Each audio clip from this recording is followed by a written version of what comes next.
Meu ex partiu num acidente de carro e no velório dele a gente descobriu que ele era um mintomaníaco, um manipulador, que estava fazendo um monte de mulher de idiota. Quando ele se foi, a gente estava junto há 12 anos, mas 3 anos antes da partida dele, eu comecei a fazer terapia e aí eu percebi com a terapia que o relacionamento não era muito saudável. E aí eu comecei a cobrar ele algumas coisas e aí eu vi que ele não ia fazer aquelas coisas que eu queria e eu comecei a não ver mais sentido em manter a relação e comecei a tentar terminar. Só que ele se fazia de pessoa muito coitadinha, sabe? E eu era aquela pessoa horrível que tava terminando com ele no momento em que ele precisava de mim e tal. Até o suicídio de uma amiga minha, ele usou como forma de me manipular pra eu não terminar com ele. E aí eu tava sempre naquela, tipo, exausta já da relação.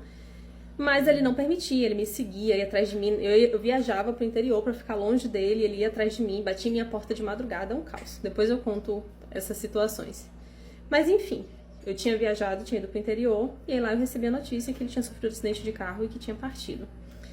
E aí, ok, retorno pra Salvador pra poder ir pro velório e tal, minha família veio comigo. E no velório, minha mãe escutou umas conversas assim meio estranhas. Aí a gente tava lá, né, no corredor das capelas, onde tem os velórios, e aí minha mãe encontrou com uma mulher que é da nossa cidade também, que tava lá por coincidência, e começaram a conversar.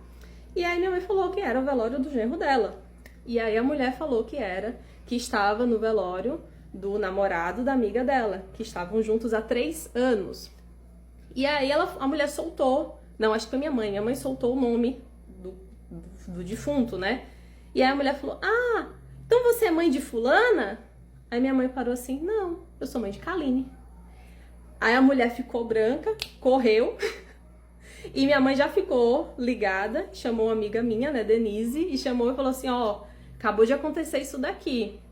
Aí Denise e ela já ficaram espertas e já começaram a prestar atenção no que estava acontecendo naquele velório. E aí descobriram que tinha, além de mim, como viúva, tinha mais 2.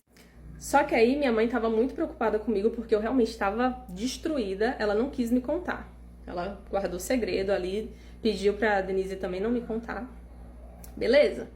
Passa-se 10 dias, Denise até me mandou uma mensagem que eu não entendi bem, sabe? Ela dizendo assim que era pra eu focar nas coisas ruins que ele já tinha feito comigo. E eu, tipo, que mensagem sem noção? Como é que a pessoa tá de luto e outra manda uma mensagem dessa?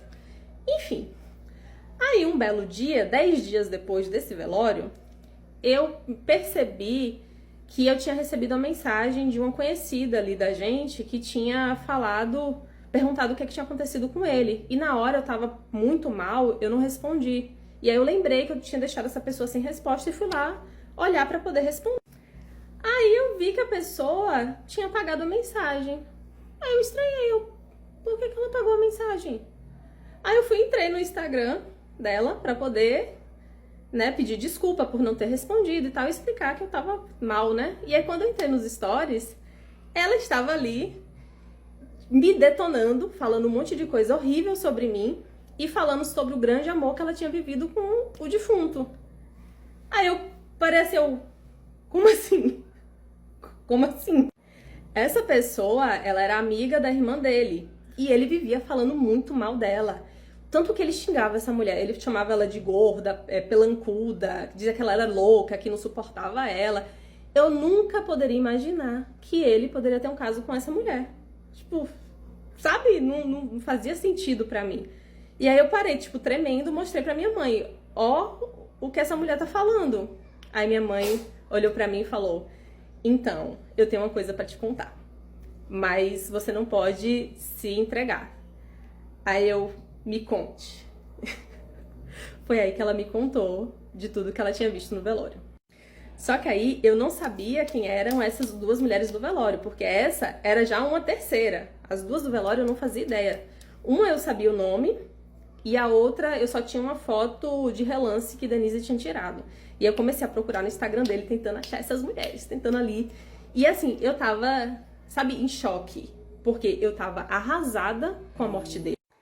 Eu tava arrasada porque eu me sentia culpada por ter passado 3 anos tentando terminar com ele Sendo que ele tinha uma data, né, pra partir, né? Então eu ficava naquela, poxa, se eu soubesse que ele ia partir tão cedo, eu não tinha passado 3 anos brigando e tentando terminar e não sei o que.